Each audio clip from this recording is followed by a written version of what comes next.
When did your teacher completely lose it? I was in Miss Williams' study period when the earthquake hit. Not a big one, maybe 4.5, but enough to form a crack across the ceiling. Miss Williams stood up from her desk. Everyone back to work. No need for dramatics. Miss Williams, shouldn't we evacuate? There's a crack in the ceiling and she cut me off with that look she gives when someone asks to use Wikipedia as a source. In my 30 years at this school, I've never had a safety incident. She gestured at her wall of fame behind her desk. I'm the only faculty member who can say that. But the ceiling is perfectly fine. This building has survived earthquakes since 1952. 10 minutes later, another tremble. Smaller, but it was followed by something even worse. A grinding sound, like concrete scraping against metal. Dust was falling steadier now, coating our papers. Miss Williams, Jason pointed up. That support beam just shifted. She didn't even look up. That's the HVAC system. It always makes noise. My phone buzzed. Text from my mom. Get out of any buildings. May 8th earthquake coming. Emergency alert. I stood up to show her my phone. She snatched it from my hand. No phones during study period. She dropped it in her desk drawer with all the others she'd confiscated. These earthquake apps are designed to create panic, fear-mongering for ad revenue. More dust fell. Mia started coughing. The crack was now a full split, and I could see darkness between the edges. The support beam made another grinding sound. I wasn't sticking around. I started packing my stuff. Anyone who leaves gets a 0 on their research paper. She pulled up her gradebook on the computer. That's 40% of your final grade. Want to explain that to colleges? That's when the janitor burst through the door.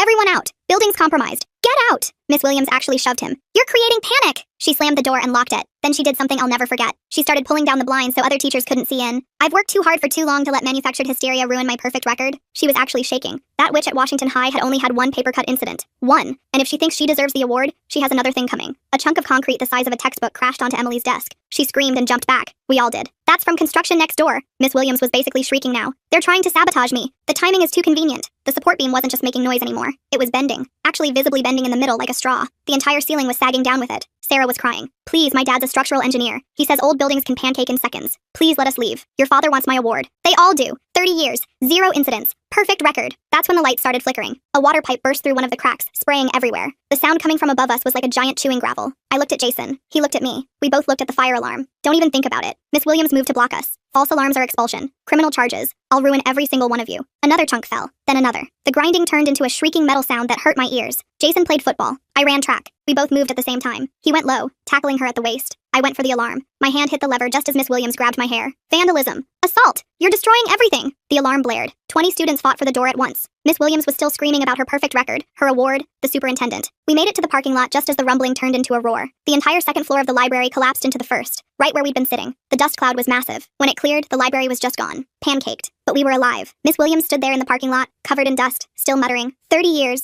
Perfect record. They sabotaged me. The superintendent. The fire chief said we'd evacuated with maybe 45 seconds to spare. Any longer and we'd have been crushed. But that wasn't even the craziest part. Because a few days later, we found out the real reason Miss Williams refused to let us leave. The parking lot was chaos with fire trucks pulling up and EMTs running toward us with their medical bags, while the library behind us kept making these horrible settling noises like a dying animal. Miss Williams was standing off to the side, still covered in dust, and she kept repeating the same thing over and over about how someone had sabotaged her perfect 30-year record. An EMT checked my vitals and shined a light in my eyes while my hands wouldn't stop shaking no matter how hard I tried to make them still. The adrenaline was wearing off and I felt like I might throw up. More chunks of the building were falling inside with crashes that made everyone jump. Parents were pulling into the parking lot, so fast they were almost hitting each other. The fire chief climbed up on one of the trucks with a megaphone. Listen up, everyone. That building was 45 seconds from total collapse when you evacuated. Miss Williams suddenly screamed that this was all planned and someone wanted to destroy her perfect record, and the superintendent was behind it. My mom's car screeched into the lot and she ran toward me faster than I'd ever seen her move. She grabbed me so tight I couldn't breathe and kept saying my name over and over. Call your dad. Tell him you're okay, she said, pulling back to look at me. I had to explain that my phone was buried under 2 floors of collapsed library because Miss Williams had confiscated it along with everyone else's phones. Mom's face went white when she realized all the evidence of the emergency alerts was gone with those phones. That evening we watched the local news from our couch, and they called it a miraculous evacuation, but didn't say one word about Miss Williams keeping us inside. The district spokesperson on TV said it was an unfortunate infrastructure incident and praised their quick emergency response. I wanted to throw the remote at the screen. My friend texted me screenshots from our class group chat where everyone was arguing about whether Jason and I were heroes or idiots for attacking a teacher. Half the class said we saved their lives, but the other half said we could have been expelled for nothing if the building hadn't actually collapsed. Sarah posted that her dad, the structural engineer, said we were lucky to be alive. Someone else said their parents were going to sue the school. The arguments went on all night, and I felt more alone than ever, even though I knew we'd done the right thing. The next morning, I woke up to an email saying school was canceled indefinitely, while they assessed structural damage to other buildings. At the bottom was a warning that all students and staff shouldn't talk to media about the incident, while the investigation was ongoing. It felt like a threat more than a warning. My mom said it was probably their lawyers trying to control the story. Texts started flying around that Miss Williams had been placed on administrative leave, but nobody knew for sure. Someone's older brother who worked security at the school said he saw her car in the staff parking lot at 6 in the morning, but security made her leave. Another rumor said she'd been escorted out by police, but that turned out to be fake. Nobody knew what was really happening with her, and the school wasn't saying anything. That evening I was scrolling through Instagram when I got a DM from someone named Alba Klein. She ran this underground student newspaper blog that the administration hated because she always posted stuff they didn't want published. public. Her message said she wanted to interview me about what really happened in that classroom because she'd heard from 3 different students that Miss Williams had locked us in. I was scared of getting in more trouble, but I was also desperate for someone to tell the truth about what happened. Alba said to meet her at the coffee shop on 3rd Street the next morning if I wanted to help document everything. I barely slept that night thinking about whether I should go. The coffee shop was mostly empty when I got there, and Alba was sitting in the back corner with a laptop and a recorder. She explained that we needed to document everything while it was still fresh in everyone's minds. We need witness statements from everyone who was in that room, she said, typing fast on her laptop. She showed me how to file FOIA requests for official records and said we needed any photos or videos that existed from before or after. For the first time since the collapse, I felt like someone was actually listening and taking this seriously. She said the district would try to bury this, but if we had enough evidence, they couldn't ignore it. We spent 2 hours going through every detail I could remember while she took notes and asked follow-up questions. She had already talked to 5 other students, and their stories all matched mine. Just as we were leaving, I got a text from Jason that made my stomach drop. His football coach had pulled him aside after practice and warned him that his conduct was affecting his eligibility for the team. The coach said tackling a teacher even in an emergency reflected poorly on the athletic program and the school. Jason said the coach kept talking about scholarships and college recruiters and how this could ruin everything he'd worked for. I couldn't believe they were actually punishing him for saving our lives. That night, I couldn't sleep and kept hearing the grinding metal sound from the library, even though it wasn't there. My sheets were soaked with sweat, and every time I closed my eyes, I felt dust falling on my face. I wonder what Miss Williams was really protecting with that perfect 30-year record. Seems like there's something deeper than just wanting an award that made her risk 20 students' lives. Around 3 in the morning, I gave up trying to sleep and went to the kitchen. My hands were shaking when I tried to pour water and I dropped the glass on the floor. The crash made me jump and suddenly I was back in that classroom with chunks of concrete falling. My mom found me sitting on the kitchen floor picking up glass pieces with my bare hands. She pulled me up and made hot chocolate like when I was little,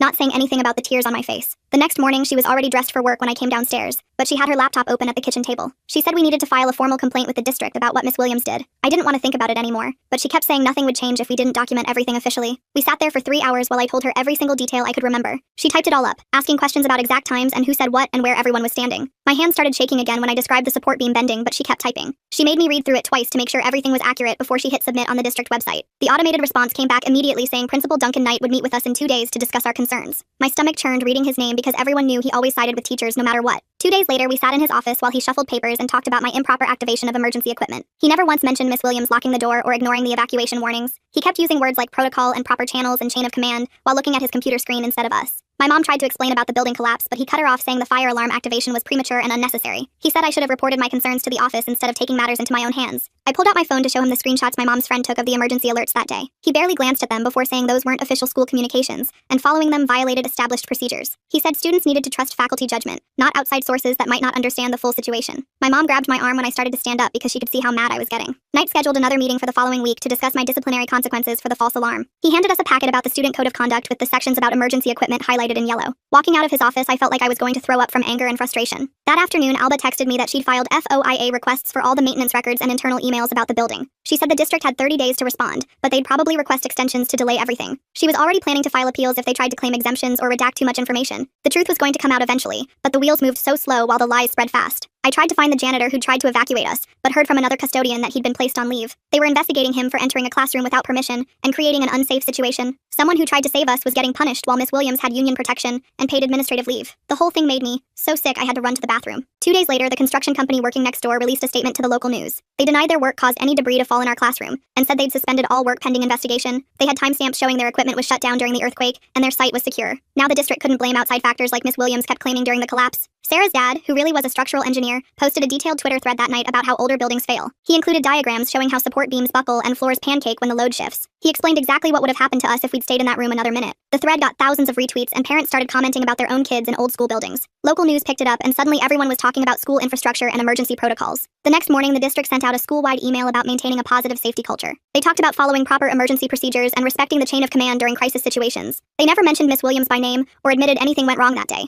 The language was so clean and corporate, it sounded like lawyers wrote every word. They were already trying to make everyone forget what really happened by burying it in bureaucratic nonsense. 3 days later, I was pushing my cart through the produce section at the grocery store when I spotted Miss Williams near the apples. She saw me at the exact same moment and her whole body went stiff. Without grabbing anything from the display, she turned her cart sharp and headed down the cereal aisle. She looked smaller than before, like the whole thing had shrunk her somehow. Her hair wasn't perfect anymore, and she had this hunched way of walking now. Part of me wanted to follow her and say something, but I didn't feel sorry for her at all. She almost got us all killed for some stupid award that didn't even matter anymore. I kept shopping, but my hands were shaking a little as I picked out bananas. The next morning, I got an email from someone named Paolo Langley, who said he worked for District Risk Management. He wanted to schedule interviews with every student who was in the room that day. His email went on about how this was just routine information gathering to help them understand what happened. The way he wrote it made it sound like he was doing us a favor by listening to our stories. We all knew what this really was, though. They were building their defense case and trying to figure out how to protect themselves from lawsuits. I wrote back that I could meet him Thursday after school. I spent the next 2 days getting ready by writing down everything I remembered in order. When Thursday came, I walked into the conference room at the district office and Paolo was already there with his laptop open. He stood up to shake my hand and gave me this fake concerned smile. Thanks for coming in. This shouldn't take long. He started asking me to walk through what happened that day. At first, his questions seemed normal, but then he kept circling back to the moment I pulled the fire alarm. Did you consider any other options before pulling the alarm? I told him the ceiling was falling. I understand that's how it appeared to you, but did you try talking to Miss Williams again?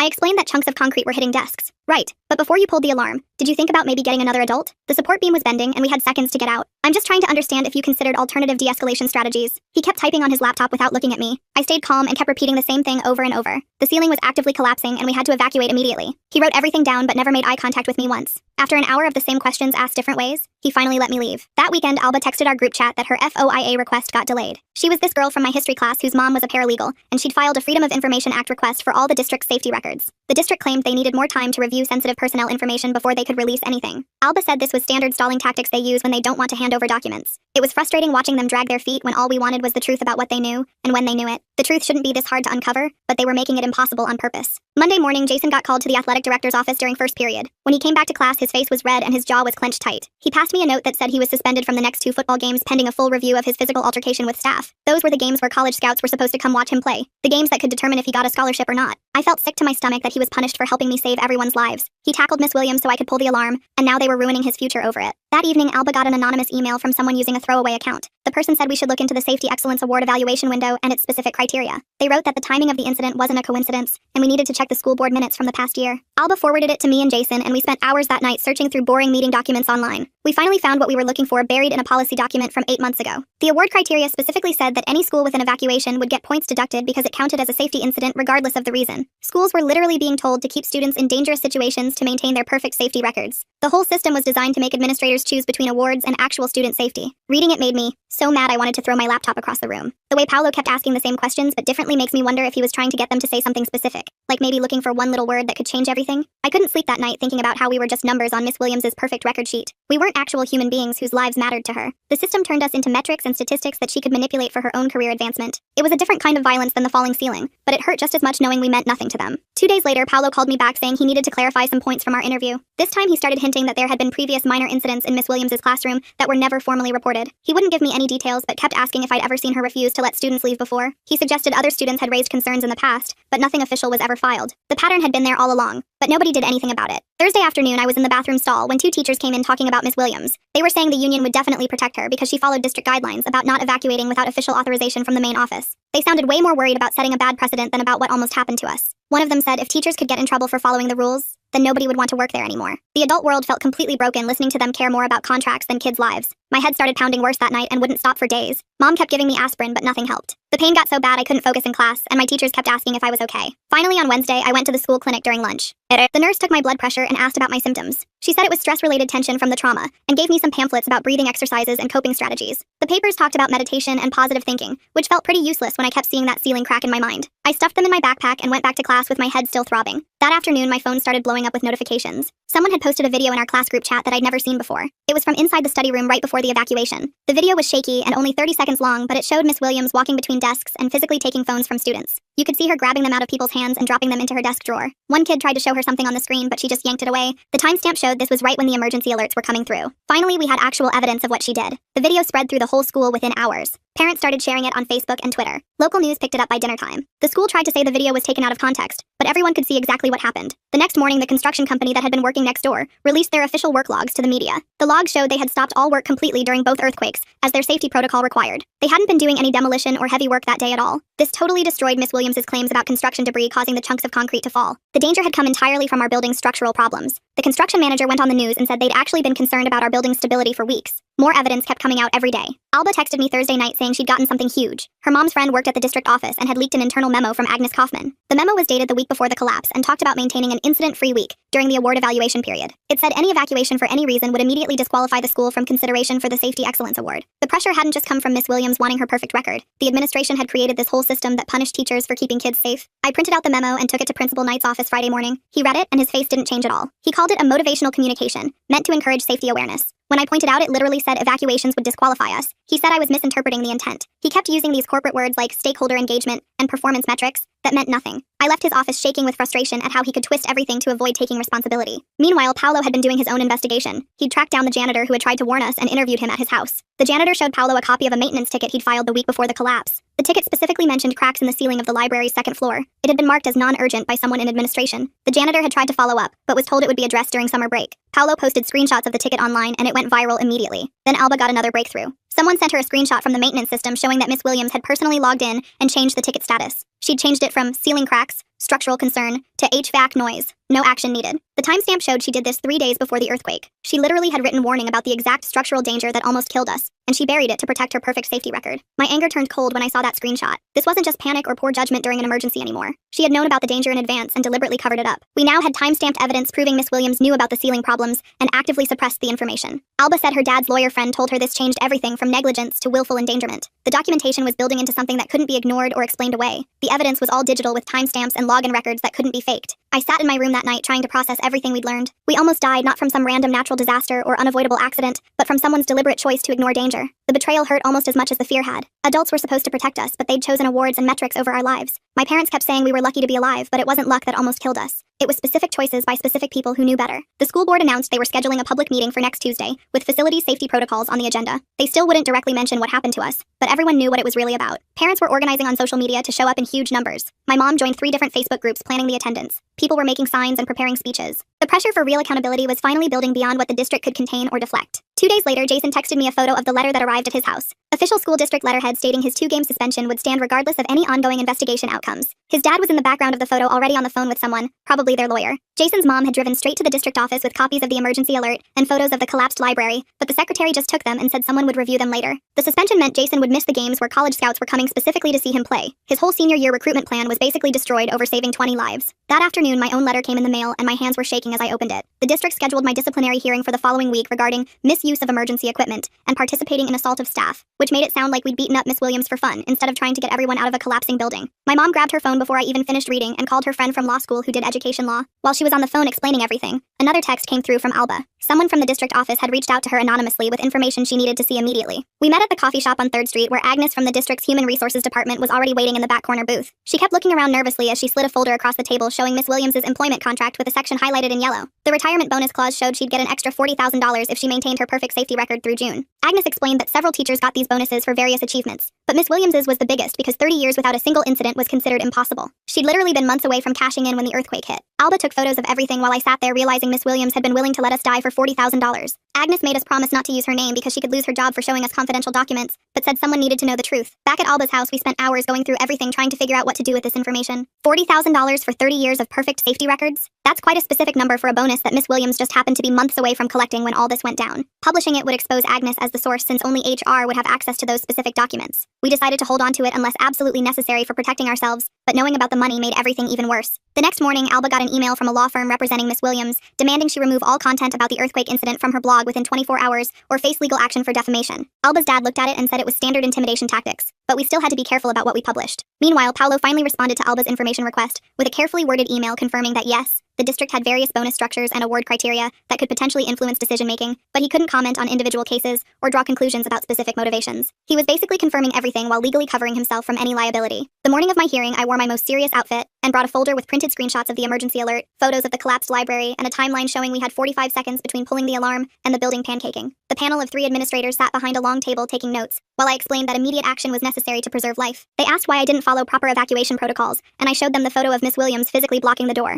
They asked why I didn't report to another teacher, and I explained she'd locked us in. They wrote everything down without any expression like robots programmed to document, but not actually listen. After an hour, they said they'd review everything and make a determination within 10 business days. That night, Alba published her investigation with all the documents we'd gathered, except anything that could identify Agnes. She included the timeline, the maintenance ticket from 6 months ago, Paolo's confirmation about bonus structures and testimonies from 8 students who were in the room. Within 2 hours, it was shared over 300 times and picked up by 2 local news stations. Parent Facebook groups were screaming for accountability and organizing protests at the next board meeting. The district's PR department went into overdrive trying to control the narrative. Miss Williams released a statement through her attorney the next day, claiming the construction next door had created vibrations that caused unnecessary panic among students who were already anxious from social media fear-mongering. She specifically named Jason and me as violent and disruptive students, who had created a dangerous situation by attacking a teacher and causing a stampede. She claimed we'd endangered other other students with our reckless behavior, and that any injuries were our fault, not hers. Reading her statement made me physically sick, because she was literally rewriting history to make us the villains for saving everyone's lives. The board meeting was scheduled for Thursday night, and over 200 parents showed up with signs demanding answers. Paolo presented his timeline with surgical precision, showing the maintenance ticket, the 45-second window, and photos of the completely flattened library. Parents gasped when he showed the before and after photos side by side. He confirmed that based on structural analysis, anyone remaining in the room would have been crushed. But the board members just sat there with neutral expressions, taking notes and asking procedural questions about evacuation protocols and chain of command. Agnes stood up in the back row and started passing something around to the other parents, while the board members shuffled their papers. It was a printed email that made people gasp as they read it. The email reached me and my stomach dropped. Miss Williams had sent it to Principal Knight at 7:42 a.m. the morning of the collapse with the subject line, "Today's evaluation window." And in it she wrote that we needed to maintain normal operations during the safety inspector's visit, no matter what disruptions occurred, because this was her final chance at the Excellence Award before retirement. She actually typed the words, "Nothing can jeopardize this evaluation window,"